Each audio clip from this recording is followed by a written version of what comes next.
And it's Kraetzer for CaMMVetsMedia. We are doing our weekly Army football huddle. The Black Knights are 7-0. Phenomenal season, ranked 23rd in the country. Just an amazing game on Saturday by quarterback Bryson Daly. Had six touchdowns on the day. We'll go through more of his detail. Just amazing first half of the game for Army. But let me introduce our team. And calling in from South Florida, we've got Richard Miller. How are you? Good evening, Ken. I'm doing well. How are you? Very good. And calling in from Long Island, we have Chuck Donegan. Chuck, how are you? Pretty good. Not as good as Army's record, I'll tell you that. Well, it is amazing. And Oh, calling in from the Beat Navy studio in Huntsville, Alabama, we have Colonel Sam Houston. Colonel, how are you? I'm great. The prognosticators had an over-under for Army win total this season, and Army has already surpassed it. Depends on what prognosticators you were talking about. Let's just review the game on Saturday a little bit. I mean, just a phenomenal performance by Bryson Daly. He carried the ball 31 times, 174 yards, five touchdowns running, and 5.5 average per carry, and passing 7 of 10 for 147 yards and a touchdown. And that touchdown going to Miles Stewart. And seven catches. Casey Reynolds had three on the day. And defensively, for Army, Max DiDomenico had seven tackles. Casey Larkin, who was singled out by Coach Munkin in his press conference today, had five. Andon Thomas, who was also singled out by the coach, had five tackles. And Brett Jarena had five. Caleb Fortner had four among the leaders for Army. No sacks on the day, but four tackles for loss, a total of 8 yards. And Army had a bit of a lapse in the second half, but Coach Munkin said that was partly due because they put in backup players so they could get some game experience, and he valued that from the players. Colonel Sam, what was your impression watching the game?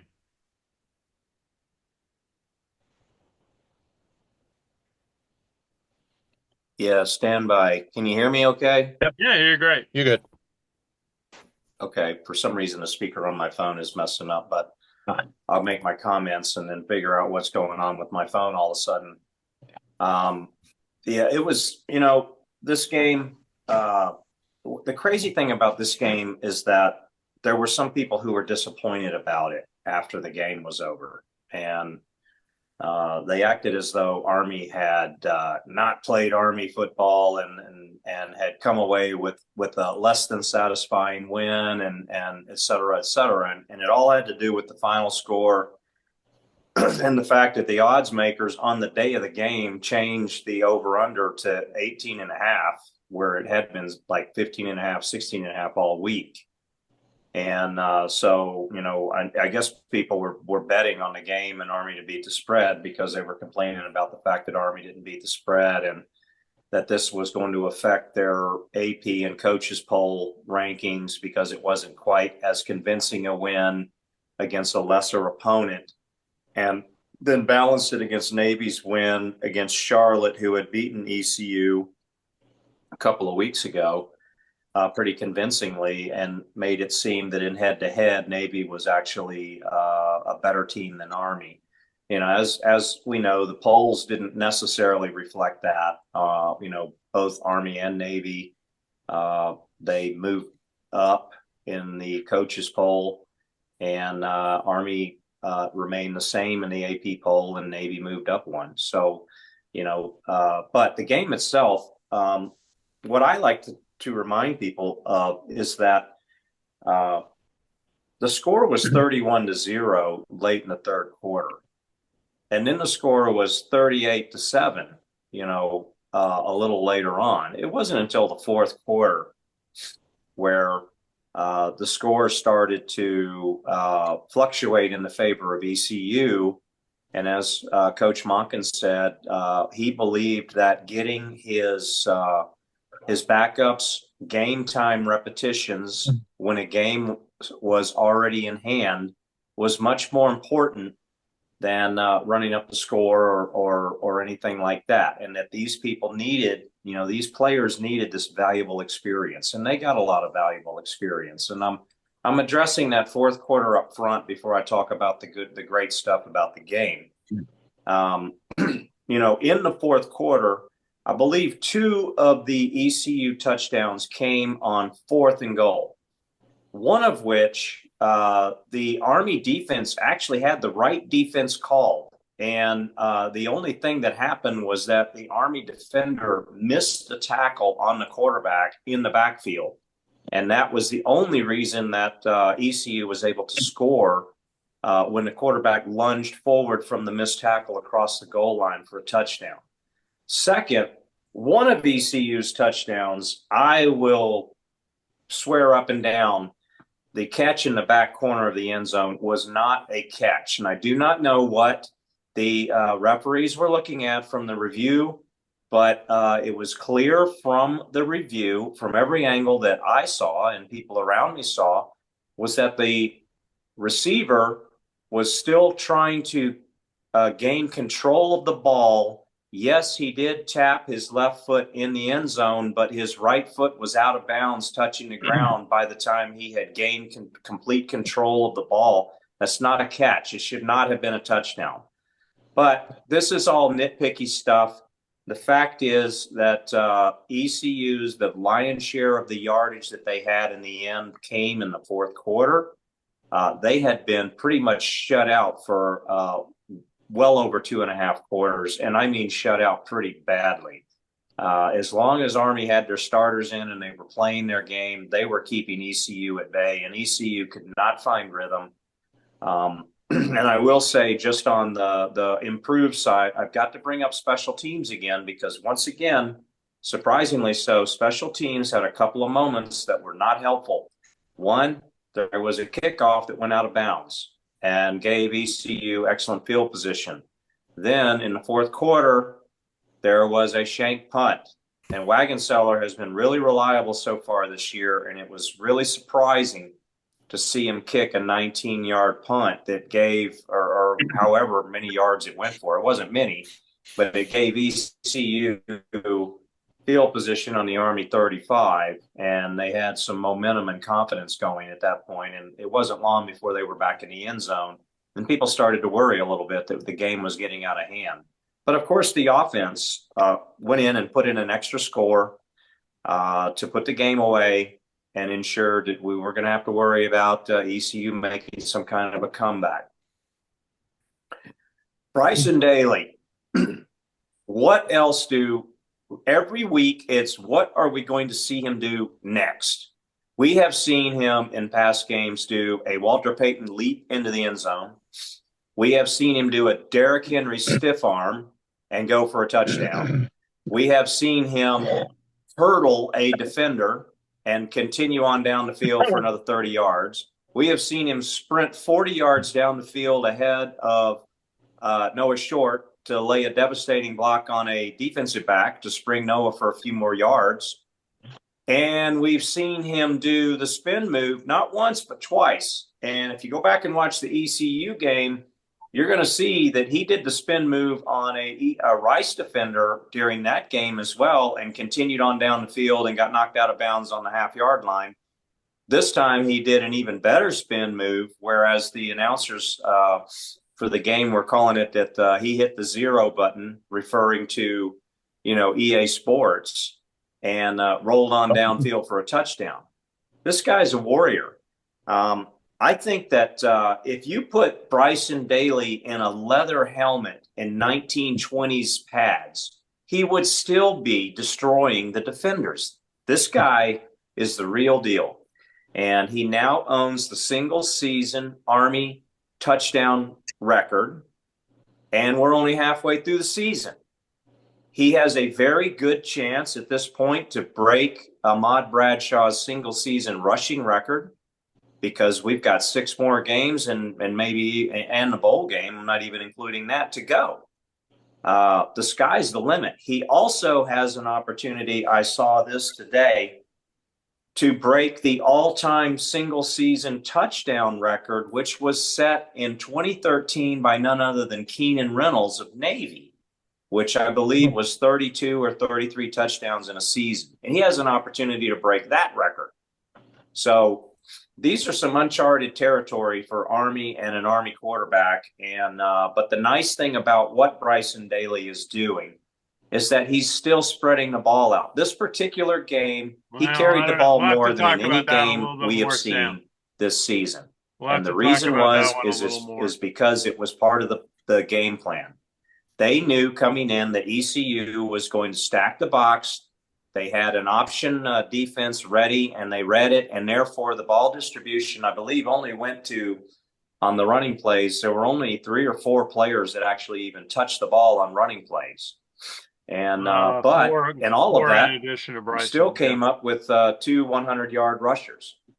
And yeah, well, Sam, I talked to my concern with that, and I said this to Bryce. I've said this. I asked Coach Munkin about after the game.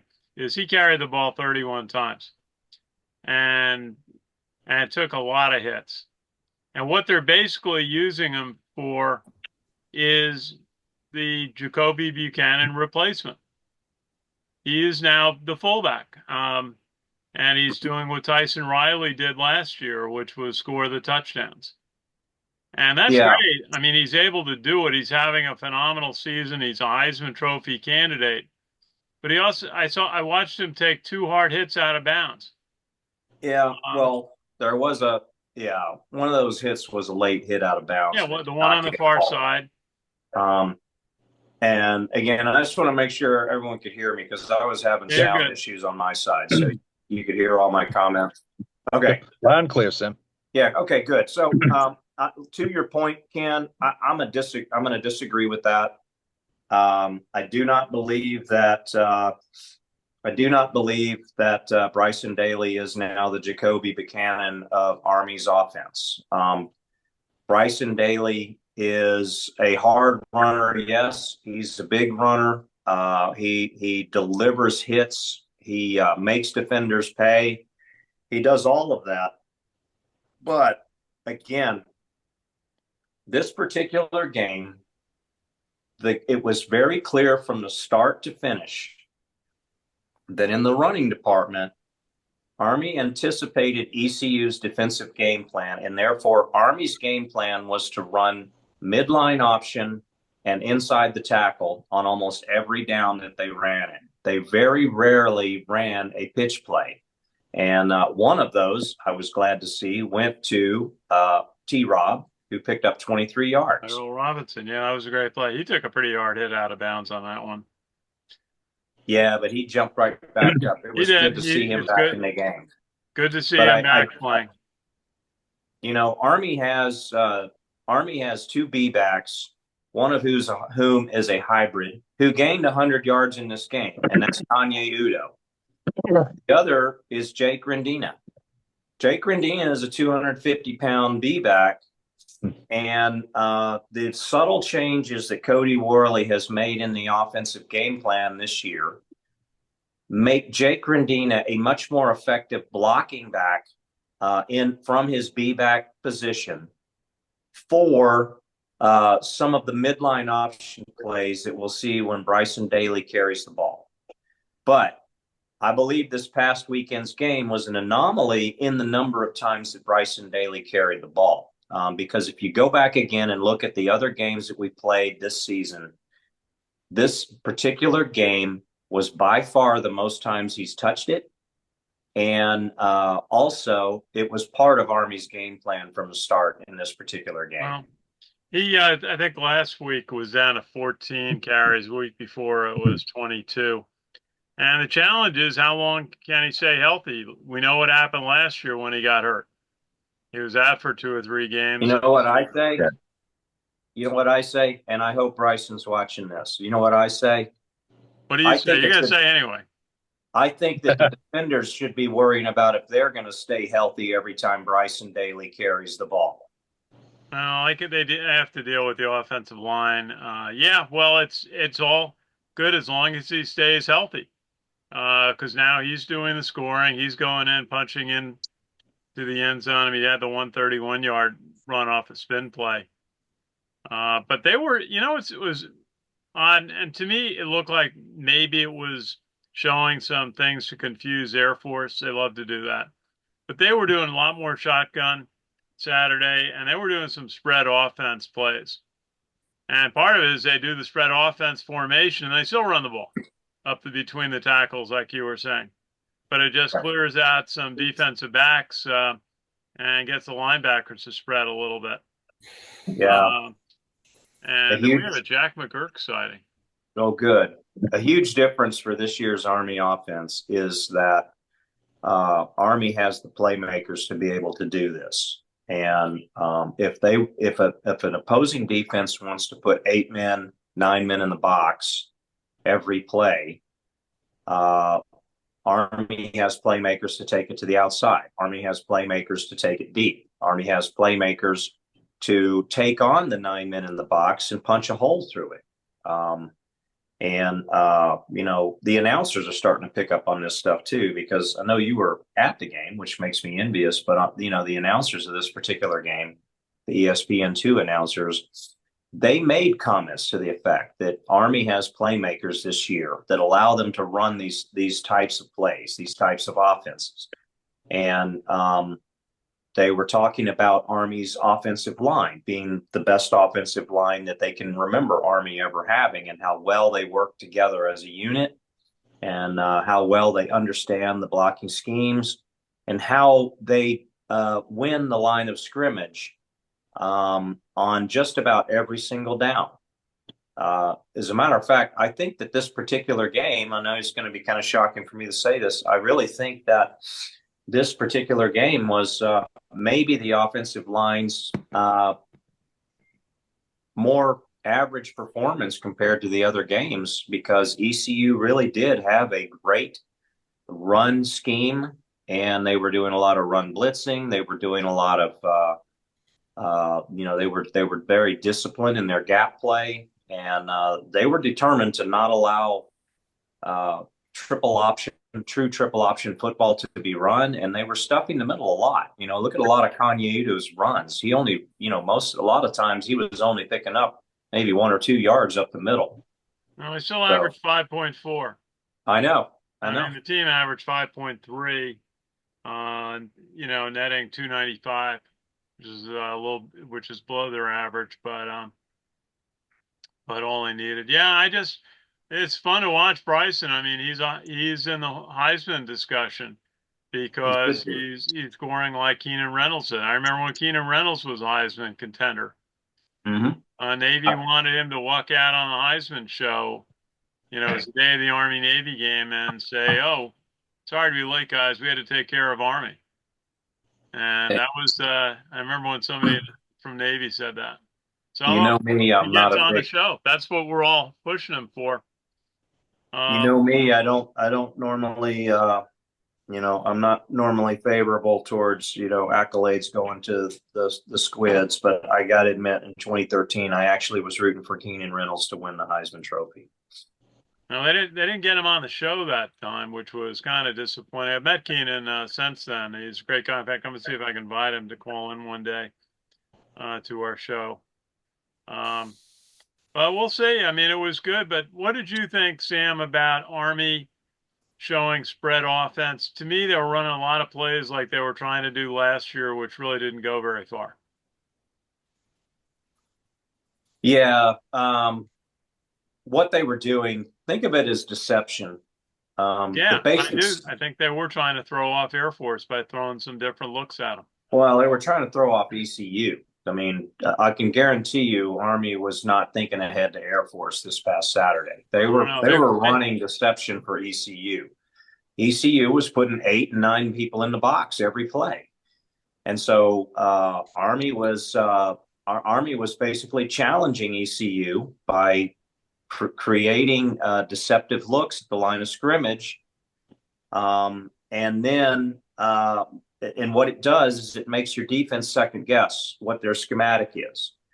And so what that does is it creates the when you have that little air of doubt in the back of somebody's head on the defense, you catch someone out of position, even when they do have 8 and 9 men in the box. And Army was able to do that pretty well, both in the running game and in the passing game in this past weekend's game. But once again, Army has the best playmakers at the slot back, at the B back, as a whole.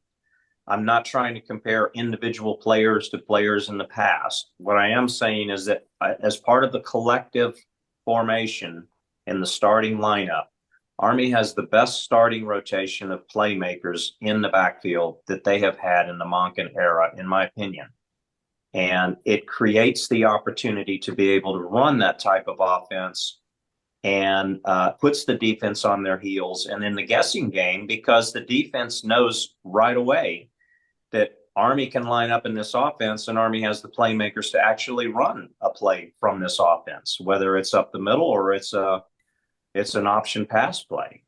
Part of it, Sam, is how much they can utilize Tyrell Robinson. He got 1 carry this past week. And, well, he was an effective decoy on. He was an effective decoy on a lot of plays. If you watch how the defense reacted to Tyrell Robinson on a lot of plays, it was very clear that his role was pulling defenders away from the point of attack by being a decoy. Well, he's going to have to eventually carry his weight to be effective in that role. But I just look at it. We're going to see Daly a lot of Tyrell carries. Udo had 19 out of the 56. So that's 2 guys ran 50 out of the 56. And, that we'll see how that goes. I mean, they're going to get another test with Air Force. It'll probably work again. So anyway, we actually have Jack McGurk here with his famous photo. Hi, how are you? Good. Hey, Jack. Alan. We'll hear Jack's report on Air Force and Navy, and we're going to see Navy up close and personal in New York on Saturday. Chuck, what was your thought on the game? Well, definitely a good one.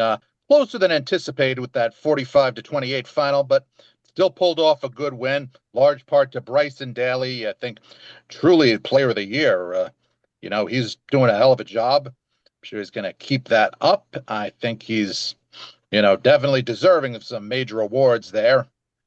And he's, just incredible, part of this great season. And I hope the momentum will continue for the foreseeable future. Yeah, I hope he stays healthy because it's that too. Yeah, he's taking a lot of hits, and we'll see how that. I know he's going to enjoy having a week off this week. Richard, what's your thought on? My thought, another I think fantastic win for Army, as Sam talked about. Bryson Daly's five touchdowns, 171 yards rushing, and Kane Udao, number 6, also had 102 yards rushing. Yeah, no, it was. Army not only getting good at pass, but also good on the ground game, helping them, I think, control the clock, and especially the time of possession of the game against East Carolina. Okay. Jack, did you get a chance to watch? I know you were watching Navy's. Those schools, but this is an unbelievable game for Bryson Daly. 6 touchdowns, and definitely, like you said, in the conversation for the Heisman Trophy. You could also throw Navy quarterback Blake Horvath in there too. Well, somebody else can. We're going with Bryson, and okay. I think he's. I got to make sure. I'm checking when the Heisman ballots go out. It was also pretty amazing to see the national rankings. Last week you had Army at 23, Navy at 25, and the Michigan Wolverines sandwiched between them. And I just checked the list again, and Michigan's not even on there. So, Yeah, well, they struggled this year. Coach Monken talked about a couple of players really having overachieved. I'm looking at Cody Harris Miller, the nose tackle. He beat out a couple of good players for that opportunity. And he mentioned Andon Thomas on defense and Casey Larkin in particular. And then on special teams, he did mention Trey Gronati, the kicker, who has been perfect on PATs, and he's got made another field goal this week. Oh, Ken, just one thing. Go ahead. I just looked it up. December 2nd is when the Heisman ballots go out. I looked that up. Okay, December thank you. 2nd. I'm trying to see what it takes to get a ballot. That would be kind of neat. I hear you have to have 15 years covering a team to qualify. Richard, who do they say runs the Heisman now? I know it's the Heisman Trust, but it's no longer the Downtown Athletic Club. That has been in about 15 years, but it's still the New York AC has been trying to take it over. Who runs it? Let's see. You can look that up, and we'll get back to you. And then I Yeah. want to ask Sam about something. Your namesake coach was fired right after the game, Sam. Mike Houston, and with a team that went in with a 3-3 record, 3-4. Still had time on his contract for the school now to pay off. And it seemed to me like in baseball, changing a manager in midseason to try to see if you can change the fortunes of a team. But I don't think that works the same way in football, where you got so many moving parts that the coach has an impact on. What was your thought when you heard about the ECU coach being fired the day after the game? I was surprised. I didn't think that his position was in jeopardy to the point that the game against Army and losing that game would be the trigger point for the school administration to let him go. At least they didn't do it in the locker room of Michie Stadium. But I think that it was premature. Mike Houston, he was and he still is. He's a good coach, and he had excellent success at the FCS level, coaching James Madison, where he won a national championship. So he comes with a great resume. And I really did I believe it was even on one of our huddles when Mike Houston was hired as the ECU coach. I predicted that ECU was going to start competing for the AAC title year in, year out, as long as Mike Houston was the coach, but they haven't. And I think that maybe the adjustment to transfer portal and NIL and everything else has kind of hindered his ability to field the type of team that he would like to field. But I do believe that he will land on his feet somewhere, either going back to FCS level as a head coach, maybe head coach at another FBS team, or at a minimum, he'll get picked up as an assistant coach somewhere. Well, no doubt he will. He's a quality coach. Coach Monken was very complimentary in his press conference today when asked about the move that was made by ECU. To me, it's just seems like schools are so concerned about protecting their revenue, getting to a bowl game. That seemed to be the thing their athletic director talked most about, was we want to still get to a bowl game this year. And I think, as you said, going down 31-0 really scared them, that they came out so unprepared to play Army on Saturday. They made it better in the second half. But they talked about, meeting the expectations of the fan base, and, and then again, dealing with managing roster in this era of a transfer portal, and also managing the money being paid in NILs to players. Yeah. and then being able to track that revenue, because more and more, the finances of a team are dependent on donations from alumni or local businesses. Mm-hmm. And when you kind of lose the enthusiasm of those groups, there's concern for the revenue. And I sort of read that into what their athletic director said in his reasons for making a move. We'll see. They may do better. They may have a lift coming out of it, but there's a couple levels. There's that. There's also how you do recruiting, because now you've got to attract players from the transfer portal at the end of the season or whenever the transfer portal window opens up. Yeah. Well, which like is like different. I said, it was unexpected, and in my opinion, it's just really poor timing on the part of the school.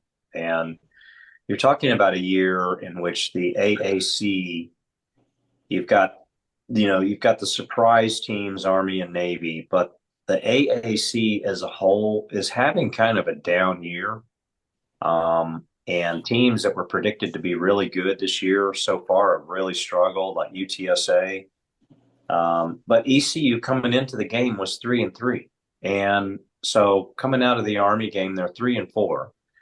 You still have an opportunity to salvage your season and get to a bowl game, but you're definitely not going to do it by firing your head coach the day after a game at Army, where Army is having a year for the ages. So unless maybe the school administrators just underestimated Army as a team, and they, fell in line with some folks who tend to dismiss Army's success and not think of them as that great of a team. And maybe it just was the last straw for them to lose to Army like that. But I hope that wasn't part of the decision-making process.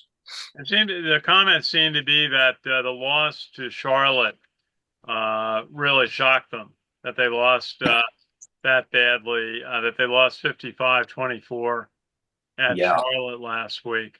But, the week before they beat UTSA and they were close at Liberty. They lost Appalachian State by 2.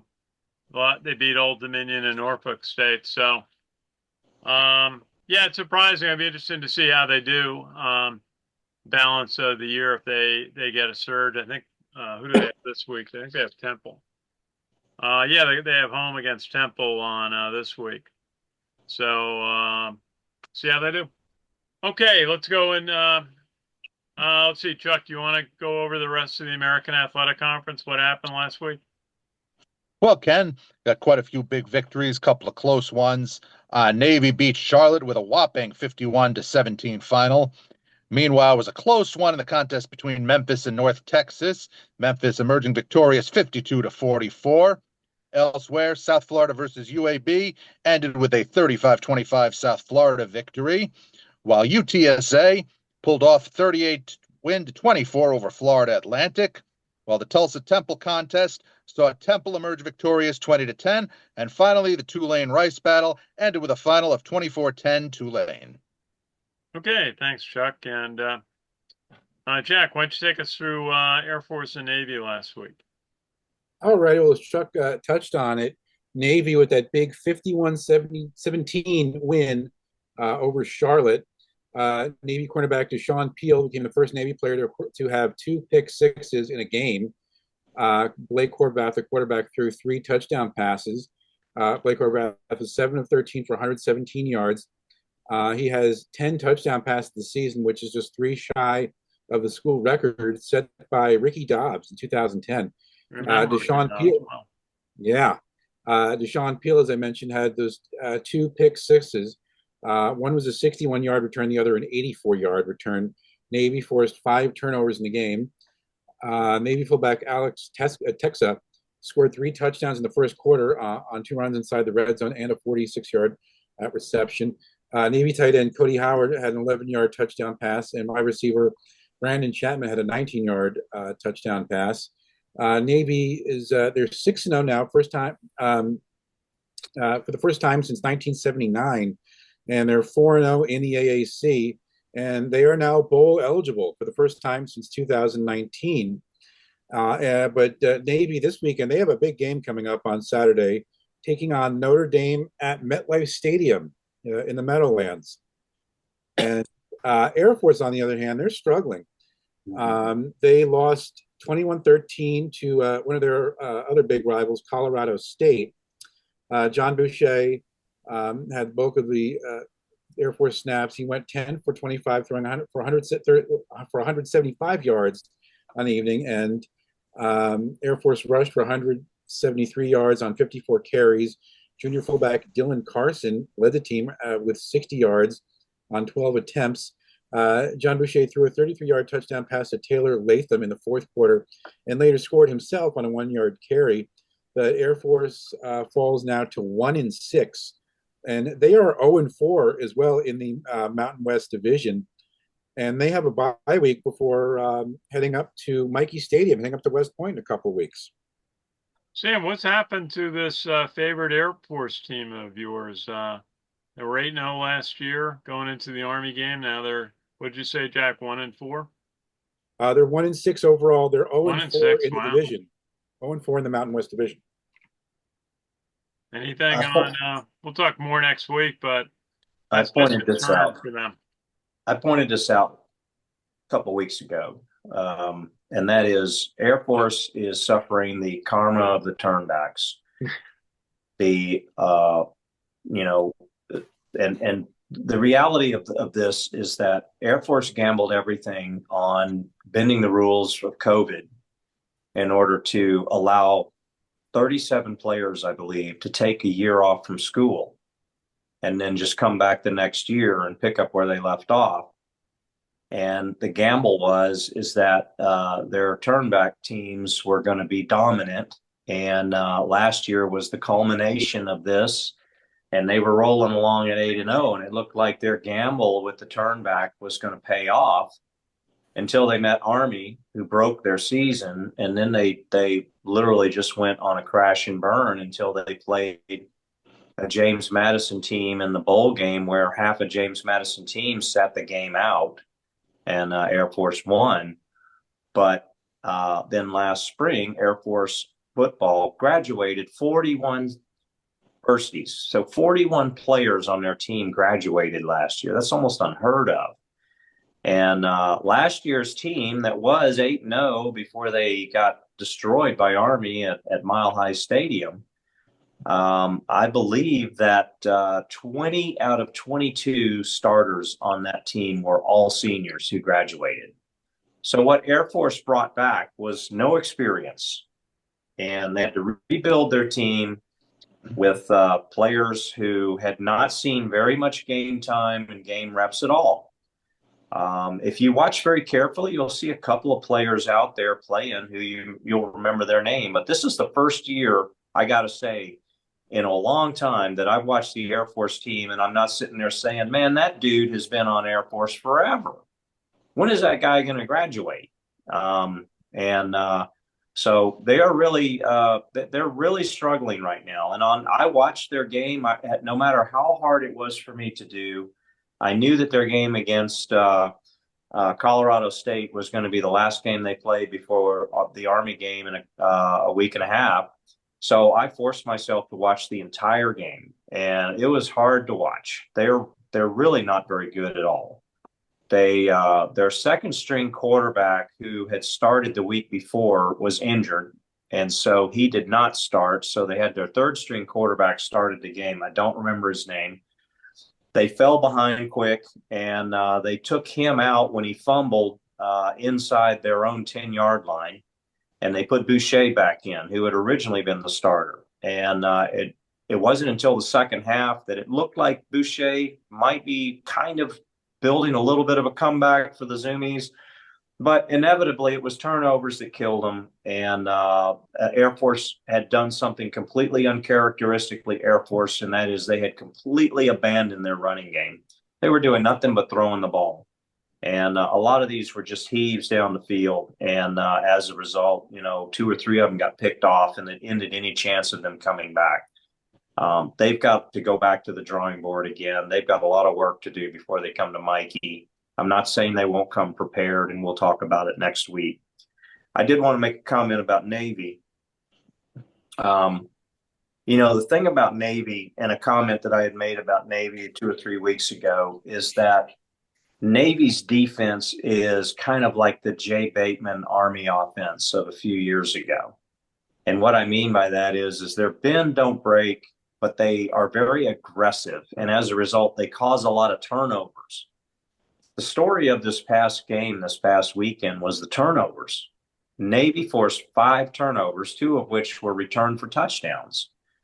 And if you just look at the stats of the game and don't look at the turnovers, just look at the stats, Navy's offense didn't even gain 300 yards. Mm-hmm. They got outgained by Charlotte, both in rushing and in passing.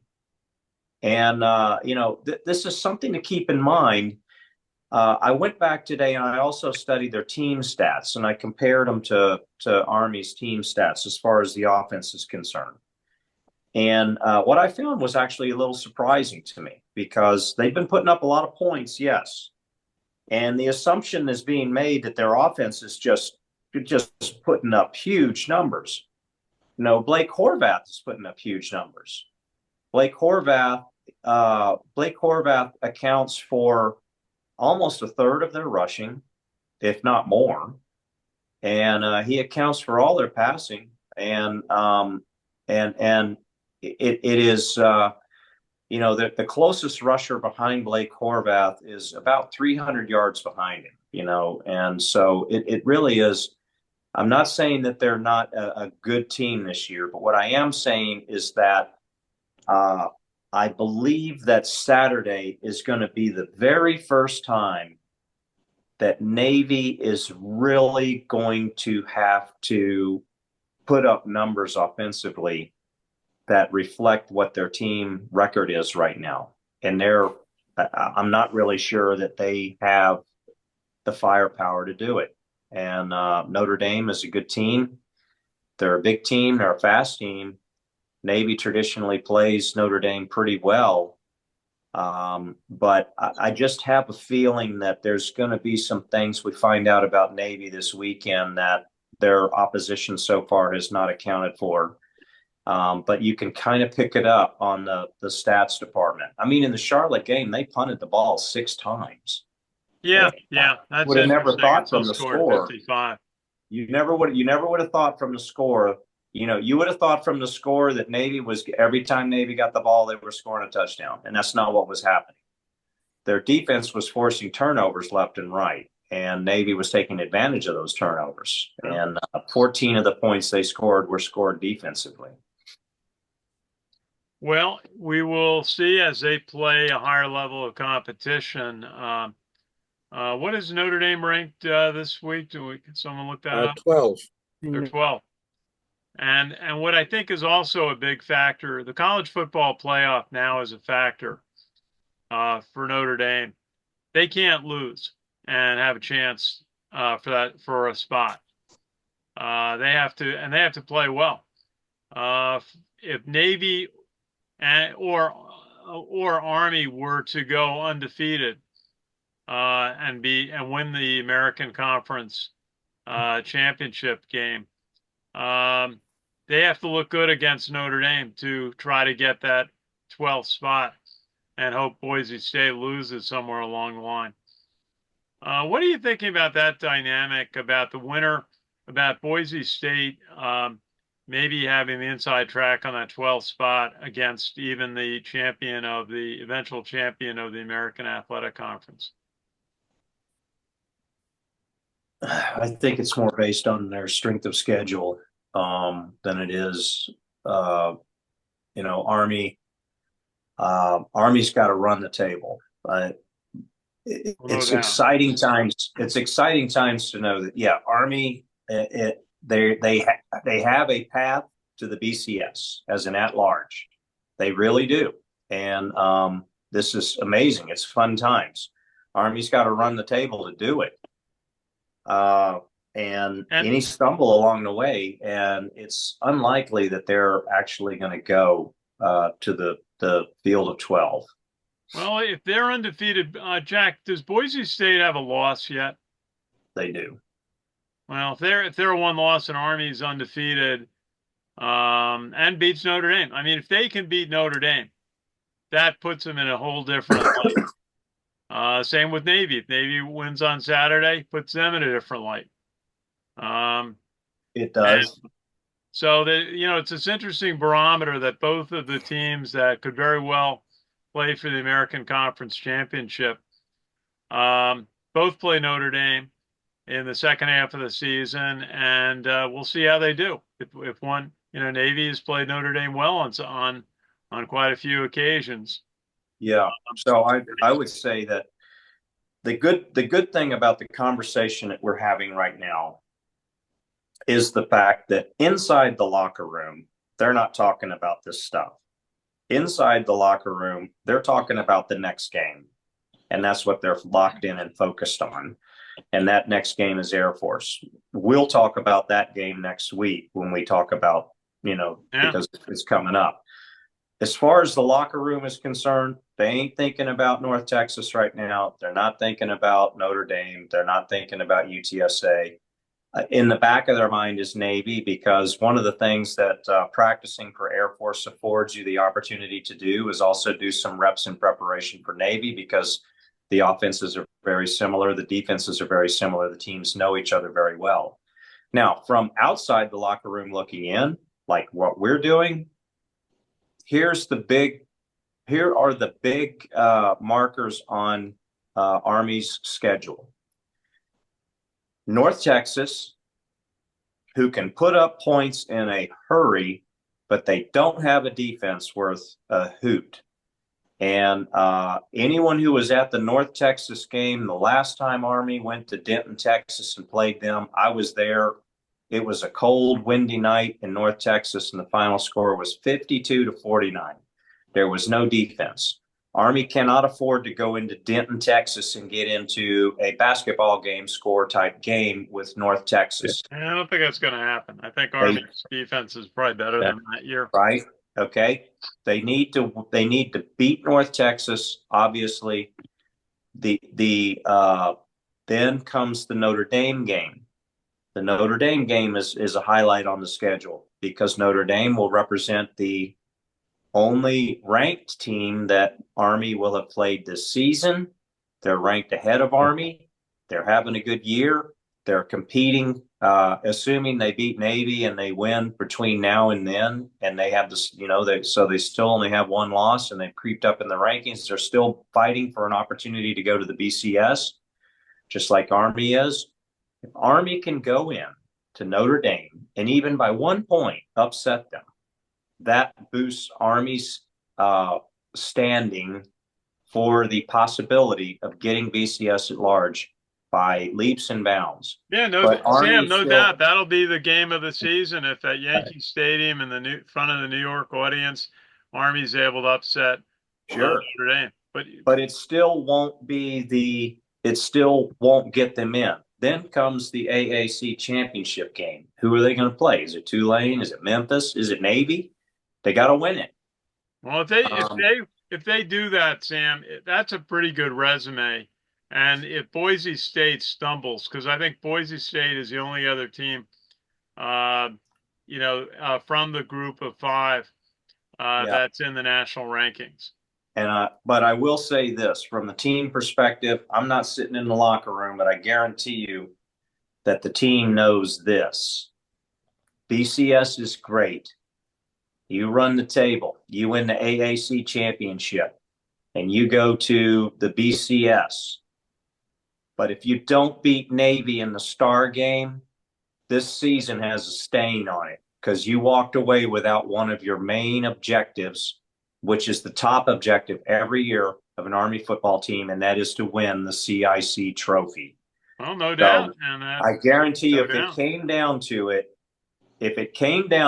Army running the table and not getting in the BCS, but they won the CIC, or Army running the table through the AAC championship game, getting in the BCS, and then not winning the CIC trophy, they're going to take the former every time, every day. But Sam, they have to win each one of those games, and you could see a scenario where they have a really tough championship game against a Tulane or Memphis or Navy, and then have to go back and play Navy, who's a pretty good team this year. Yeah, but still not an And excuse. so, They're going to beat Navy. Beat well, Navy. okay, but you got some tough. Each one of those individually is a tough game. And then what would be nice is even if you don't make, I don't know if they call it the BCS, but the college football playoff, you might still get into a New Year's bowl game. One of the others, I know the Independence Bowl. I think so, yeah. So you could be playing on New Year's I did Day, see just might that not be in one of the playoff games, and that'd be pretty nice. I did see the Independence Bowl is now affiliated with the AAC, and it plays on December 29th. Yeah, I don't know. Maybe Jack or I'll tell you what my ideal scenario would be for Army as far as AAC championship game followed by the Navy game a week later. The ideal scenario would be playing Navy twice because Navy does not get a bye week to prepare. Yeah, well, that would be nice. You can't control any of those factors. And this happened to Navy a few years ago where they played in the championship game, lost it, and then they played Army the next week. Maybe it was 2016, and then Army beat them, so they lost 2 weeks in a row. Yep, it was. And Ken Nimatalola would still swear that the reason Army beat Navy that year was because Will Worth and one of their star slot backs had been injured on the same play and were unable to play in the Army-Navy game. So it's a lot of scenarios, but there's a lot of tough football to play. But, if they can play well against Notre Dame, that would be remarkable. I think that could help Bryson Daly be seriously considered in the Heisman voting. Get into the finals, the top 10 or the top 5 that go to the studio. If he can have a good game against Notre Dame, even if they come up a little bit short, because Notre Dame's going to be really eager to win that game because their backs they don't go to the playoff if they lose to Army on that day. So it's going to be there's a lot of fun scenario, a lot of fun things that could happen, and Army's got one of its best teams in years. Okay, well, we got to wrap up pretty soon. Chuck, what's the schedule for the American Conference this week? Well, Ken, all I can say is if you're a fan of college football, you might want to set your DVR. Got a few running concurrent with each other. Got Notre Dame taking on Navy, 12 noon Eastern on ABC. Meanwhile, they got the Charlotte-Memphis game also at noon on ESPNU. And then Tulane takes on North Texas again at noon, this time on ESPN2. Then later on, we got the Temple-East Carolina match at 2 o'clock on ESPN+, followed by the 3:30 UTSA Tulsa match, again 3:30 ESPN+, and another 3:30 game, Rice, Connecticut, on the CBS Sports Network. Very good. And Jack, what does Air Force have a game this week? No, they have a bye. No, they have a bye, and then they're heading out to Army at MetLife Stadium. Yeah. Richard, what are the key games coming up this week? The 5 key games? 5 key games coming up this week. Will number 12 Notre Dame taking on Navy. That's a 12 o'clock start. Number 1 Oregon taking on number 20 Illinois. And you've also got, number 6 Miami taking on Florida State at 7 p.m. 7:30, number 3 Penn State taking on Wisconsin at 7:30. And those are the key games. Just also want to, if I may also a second, just want to even update the scoreboard a little bit for tonight's game. Sam Houston 5-2 taking on Florida International. Halftime, note that game has no score. UTEP and Louisiana Tech. CBS Sports Network. UTEP has a 7-0 lead over Louisiana Tech. 7:47 left to go. Those are Tuesday night games. Wow. How does a team turn around from playing Saturday and play Tuesday? Unless they had a bye week beforehand, maybe. I don't know. Has the MAC Wednesdays started yet? Because the MAC conference always plays Wednesday night games. Once they get into their season schedule, there's always the MAC Wednesday. Well, coaches like it for recruiting because it gets their team on television, gets them seen by potential recruits. Not great for the tailgaters. Not great for the tailgaters. Not great for the campuses, which have to have a lot of football traffic on a night they may have night school. Yep. Okay. Let's go and do we don't have a lightning round because we don't have a game. So let's do a lightning round on Navy versus Notre Dame. All right. So what do we, so let's go around Navy versus Notre Dame. Chuck, what do you think? Okay, I think Navy's going to take this one.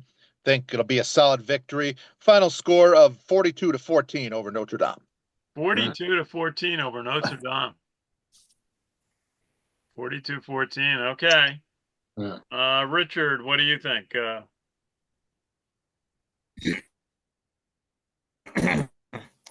What am I thinking? Navy versus Notre Dame at the 52-17. Navy is going to crush Notre Dame at the Meadowlands. 52-17. 52-17. Okay. So you're picking Navy 52-17 over Notre Dame. Okay. Okay. Jack, what's your thought? You follow Navy pretty closely. Am I the only one picking Notre Dame? No, you got two. We got both people have picked Notre Dame. I mean, picked Navy over for an upset. Okay. It is an upset. I'm going to go. You know what? I'm going to go with Notre Dame on this one. I'll say 35-14 Notre Dame.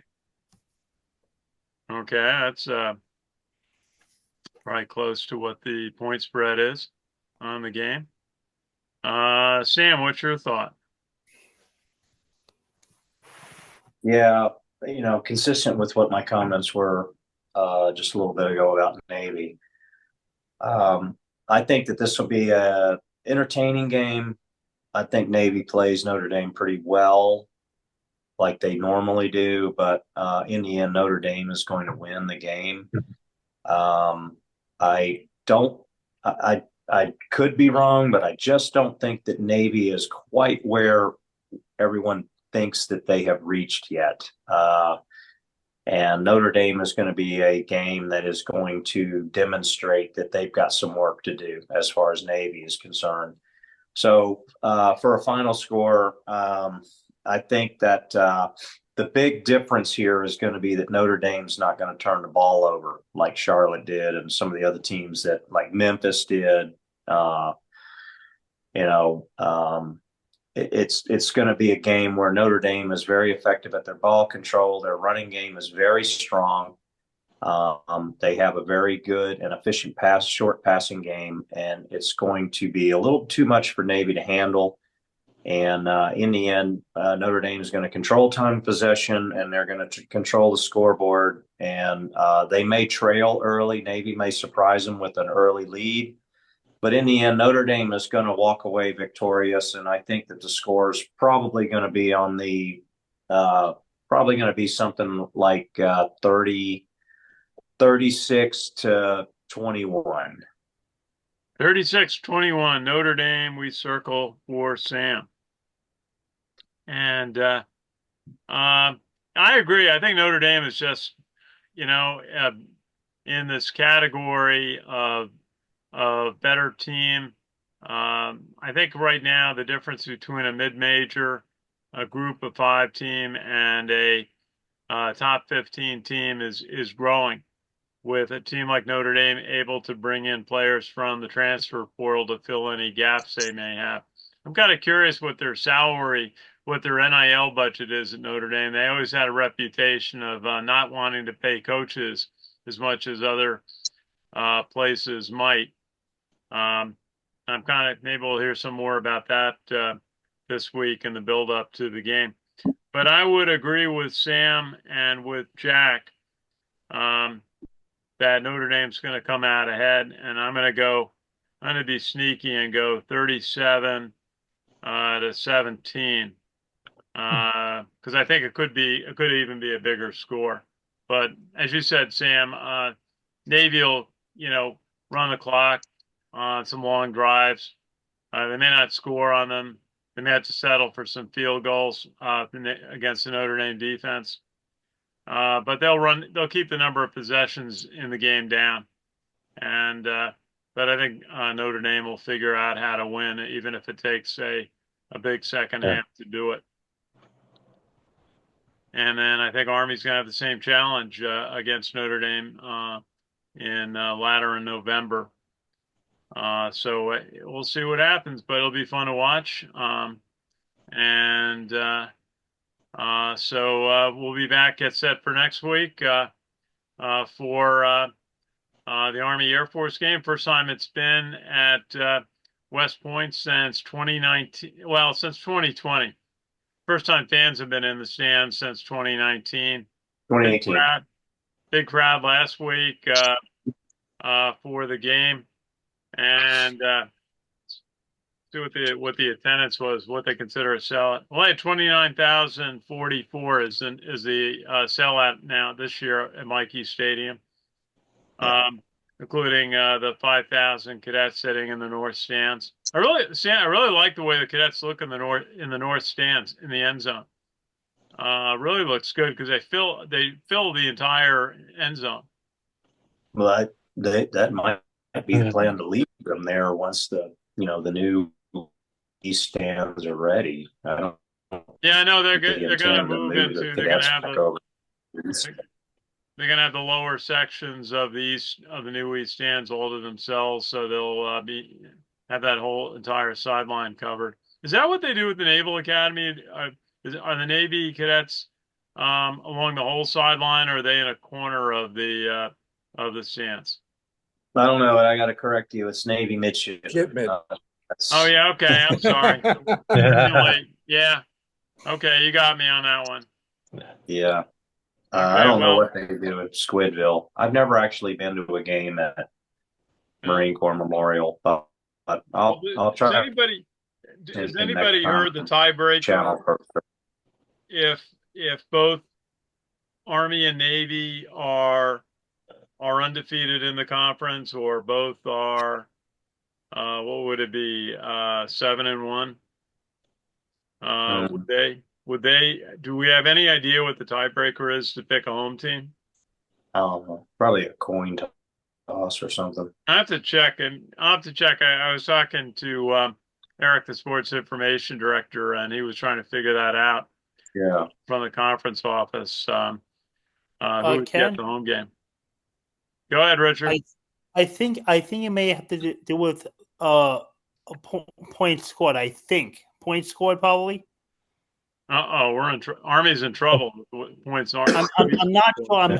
I'm guessing. I think. I'm not okay, sure. We'll check it out. I'll be talking to Eric. We can talk about that another time. Be a good one for next week. Now, one thing about that scenario, we all know that if Army and Navy played each other in the AA championship game, it would not be a star game. It would not be a C game. That would be the following week.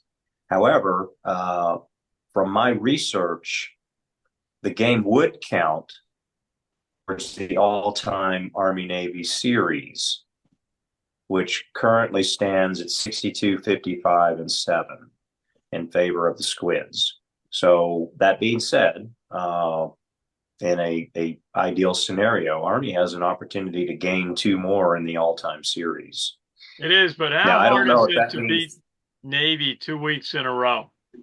I thought it was extraordinary in 2020 when they beat Navy and then Air Force back-to-back weeks. I thought that was just the most extraordinary time in the stadium's history. If anyone can do it, a Monk coach team can do it. It depends on depth, because those are going to be 2 rock'em sock'em games. Oh yeah, and, I don't have any doubt. And it's also, well, we'll see, because Army's got his plays the week before, and but we got a lot of interesting scenarios to look forward to, and most importantly, Army is playing extremely well. It's getting national recognition. The quarterback is a Heisman Trophy discussion candidate. Defense is playing well, and we got a good look against Air Force next week. And let's not forget, Army is one of only 2 teams in FBS football that has never trailed in a single game this year. And they're the only team in FBS football who has scored a touchdown on their opening drive in every game. Well, they're getting off to a good start. I mean, against ECU, ECU took the opening kickoff, and all they could do was a 3-and-out and a punt. And then Army went down the field and scored. So yeah, all those things are good. And but the competition they've got is going to be tougher. Here on in, it's a lot of good games to look forward to. And next week will be one of them. Okay, gentlemen, thank you for joining us tonight. I always want to do a shout out to the Special Operations Warrior Foundation. They provide scholarships and mentoring to families who have lost a member in military service from the Special Operations community. And also, yeah, it's a great charity. They're down in Florida, and we're very proud to tell their story. And it's also October is our Terry's Place pedestrian safety driver alertness program. Be careful when you're out running, walking on streets. Great advice we heard this week was to only wear one ear pad at a time if you're out on a city street so you can hear the traffic around you. And if you're driving, my advice now I learned is look when you're approaching an intersection, look from left curb to right curb and then back to the left curb every time. And that can help you see a pedestrian who may be approaching the crosswalk. Okay, well, thank you, gentlemen. And it's Ken Kraetzer for CaMMVetsMedia. We cover cadets, midshipmen, the military, and veterans proudly since 2008. Thanks for watching.